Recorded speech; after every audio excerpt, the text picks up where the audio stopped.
¿Qué tal el tema del día de hoy? Vamos a corroer entrañas.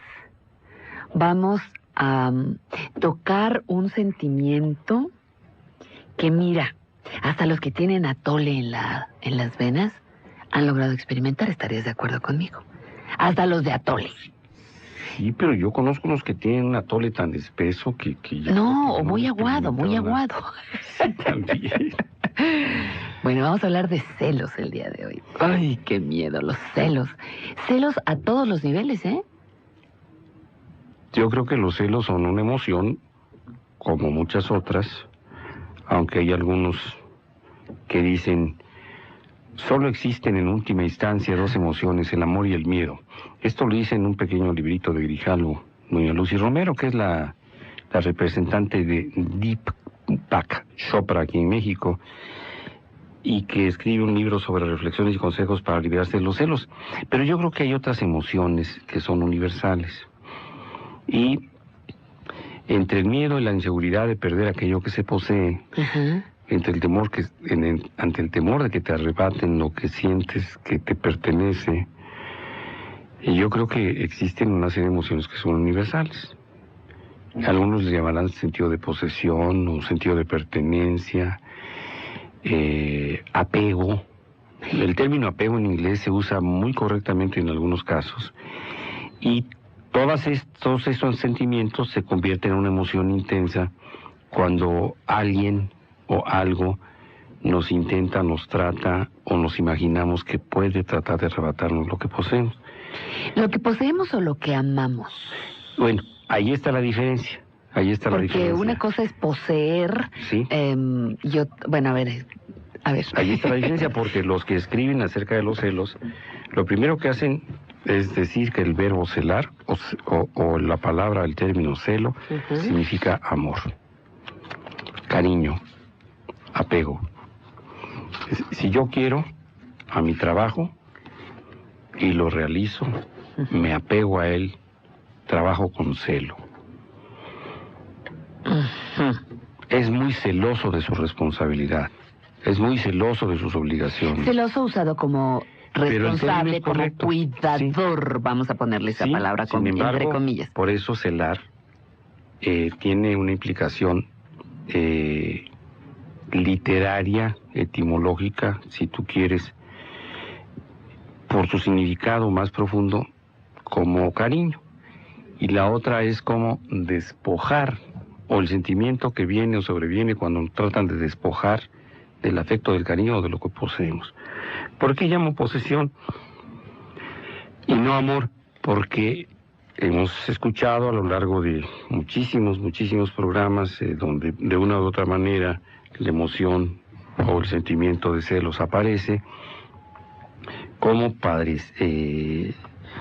pareciera corresponder a aquellas personas que no practican, no ponen en práctica o desconocen lo que significa el amor adulto. Y por el contrario, padecen una dependencia emocional hacia una persona o hacia un hecho o hacia una circunstancia. Esto, llamado apego, les repito que yo considero que es el nombre correcto, o dependencia, cuando se siente amenazado en el ser humano, es lo que despierta lo que conocemos típicamente como celos. Porque tú y yo amamos a nuestros hijos, pero difícilmente tendríamos una situación de celos que nos llevaran al sufrimiento severo. Bueno, hay mamás que sufren porque los hijos o las hijas se enamoran. Porque no los quieren, porque tienen dependencia emocional, nada más tienen apego. Son de ellos, son un producto que nació de su vientre y en consecuencia sienten, creen, están convencidas que lo poseen.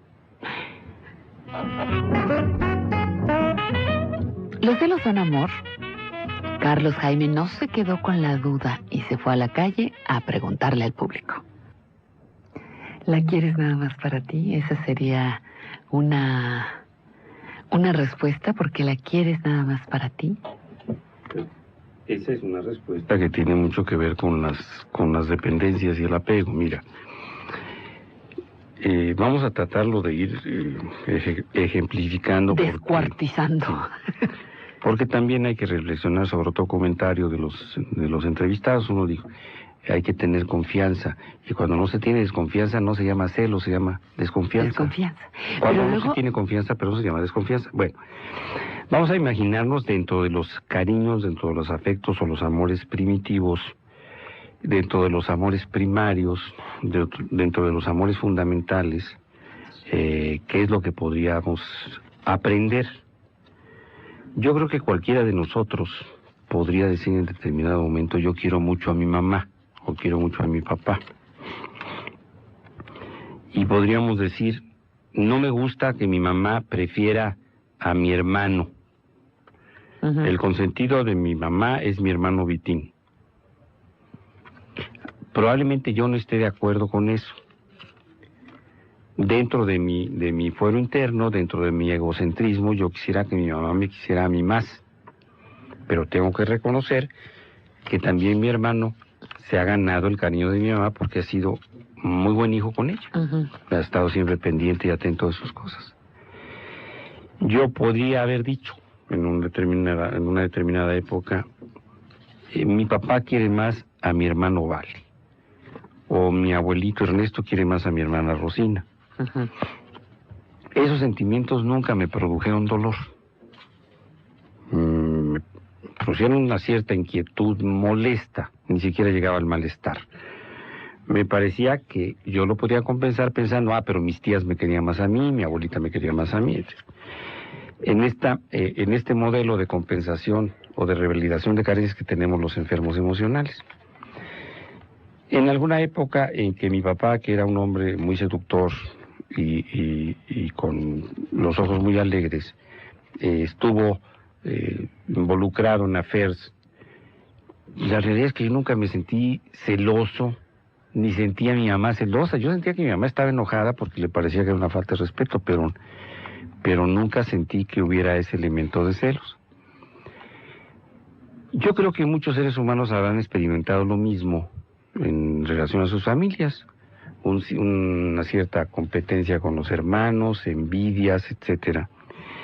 Y entonces, regresando al primitivismo del amor filial o del amor paterno, veríamos cómo solamente en los casos donde existe una patología previa en alguien, en muchas ocasiones lo hemos escuchado en este programa, en la mamá, existe la patología de celos que hace que una mamá sufra, se enoje, no duerma, se angustie, agreda, ataque, porque su hijito se va a casar con esa fulana, o esa golfa, o esa tal. Bueno, pero ya desde ese enfoque ya estás hablando de una...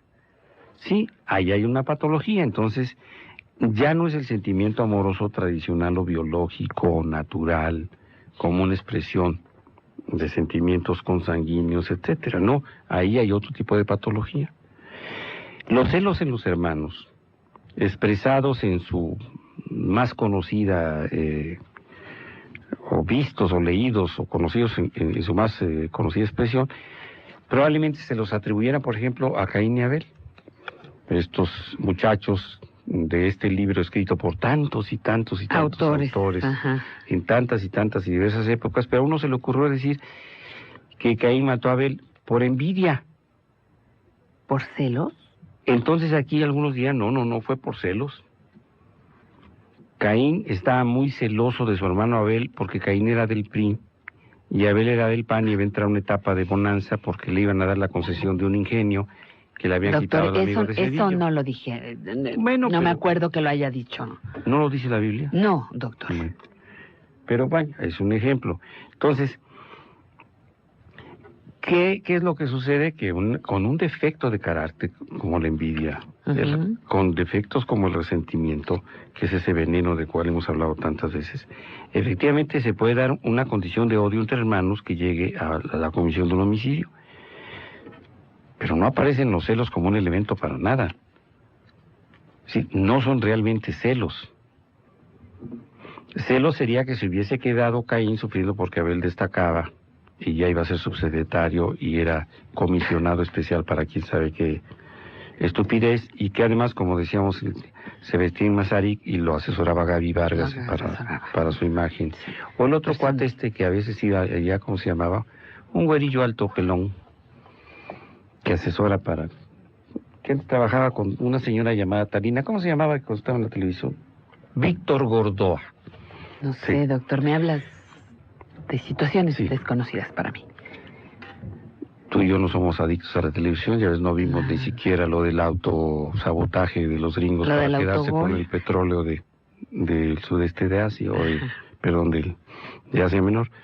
Entonces, ahí no hay celos.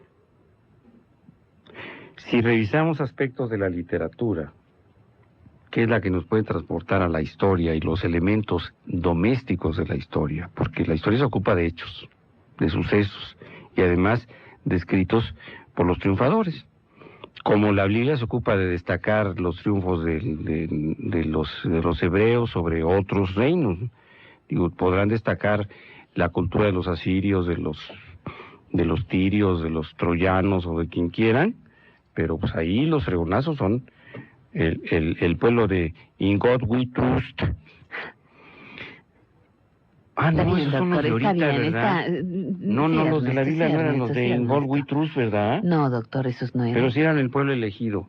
Bueno, entonces, en este sentido, la competencia, los defectos de carácter y los términos de posesión, apego, dependencia o adicción, sí nos hablaban del disgusto natural porque se les quitara una hija, se raptaran a las Sabinas, a las Culhuacanas, se robaran a una muchacha, en fin, y había una natural competencia por obtener o reobtener lo que era su posesión.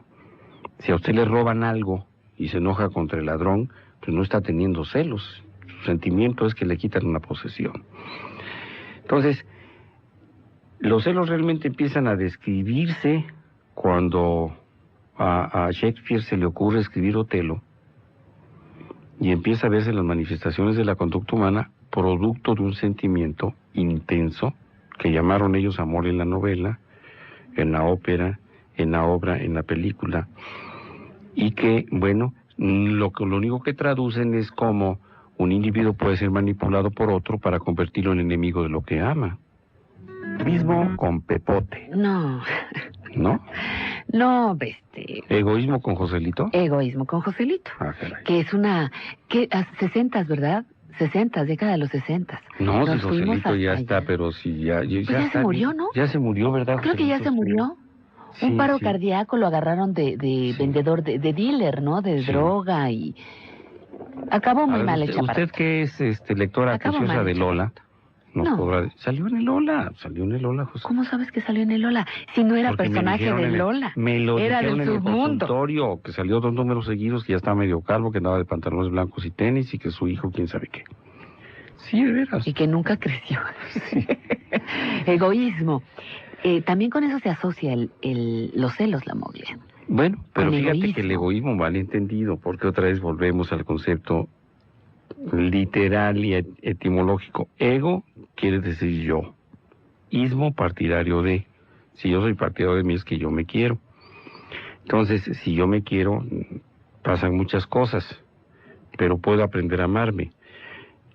Y la diferencia con el egocentrismo es sentir que yo soy el centro de toda la vida, de todo el mundo y de todo lo demás. Eso es que son cosas distintas. Entonces, es el egocentrismo es que se puede sentir afectado porque alguien se desplace.